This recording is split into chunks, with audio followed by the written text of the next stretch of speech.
a Q&A with the questions that my lovely followers on Instagram have asked me.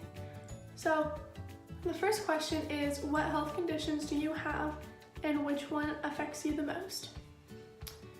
So I currently have 5 diagnosed health conditions.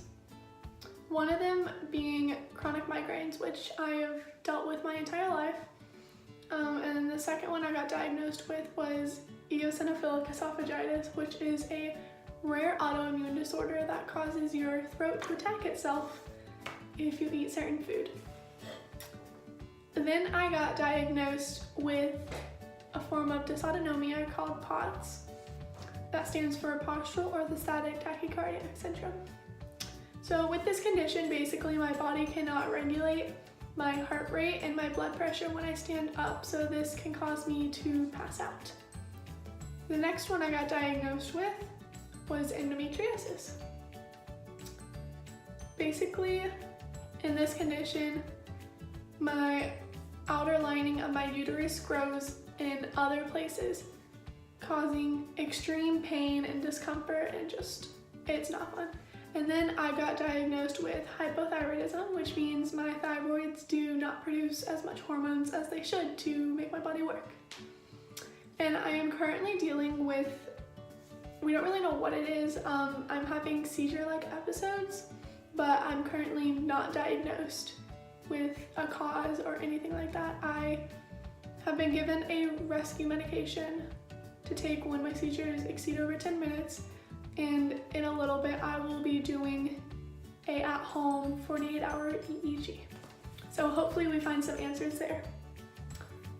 So my illness that affects me the most would probably be POTS, because it has taken so much away from me. I can't go to school, and it's so hard to get out of the house because some days just sitting up makes me pass out.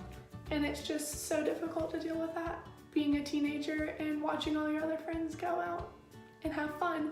But I've learned how to cope with it, and I do things that cause me enjoyment even though they're just done sitting in my bed. The next question is, what is the mask for? I have a VOG mask. I have about 4.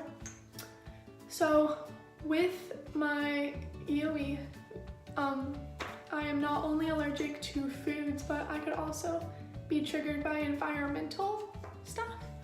So sometimes it is very dangerous for me to go outside without my mask. I also have severe allergies, and certain smells and like chemicals and things can trigger migraines. So all in all, I wear my mask just as an extra precaution to make me feel more safe and to keep me safe from things in the environment that could possibly harm me. How long have you been a spoonie? So for those of you who don't know what a spoonie is basically someone who has a chronic illness.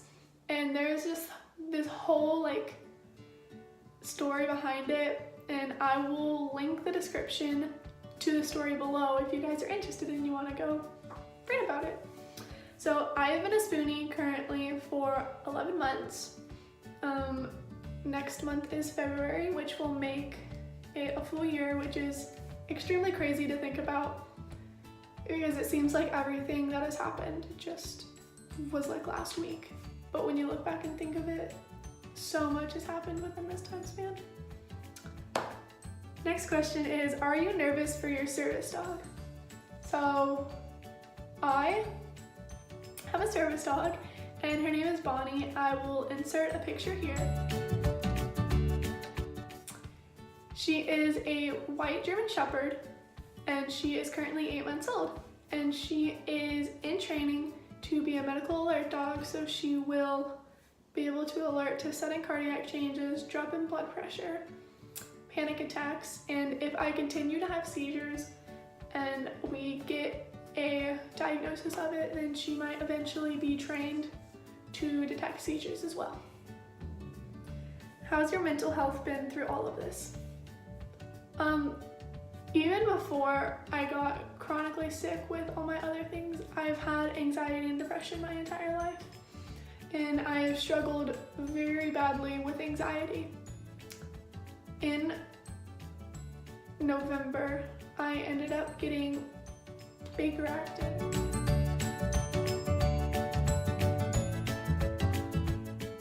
For 6 days, I was in a psych ward, and I really wish I could say that it helped, but it really didn't. The mental health system in Florida is so horrible. We're treated horrible. We're not taken seriously, and it's really a shame because there are so many people out there, including myself, who are not getting the treatment that they need to be able to enjoy life. So yeah, once I got diagnosed with all these chronic illnesses, it kind of made my mental health worse because I just got so stressed. But I'm living with it and learning new things every day. How do you normally decide if it's time to admit yourself or not? So I'm assuming this question regards going to the ER or hospital. And usually I try to avoid the hospital as much as I can because with everything that I have been through in this past year, I have developed medical PTSD, which is an entirely different topic. I might make a video about it one day, I'm not sure.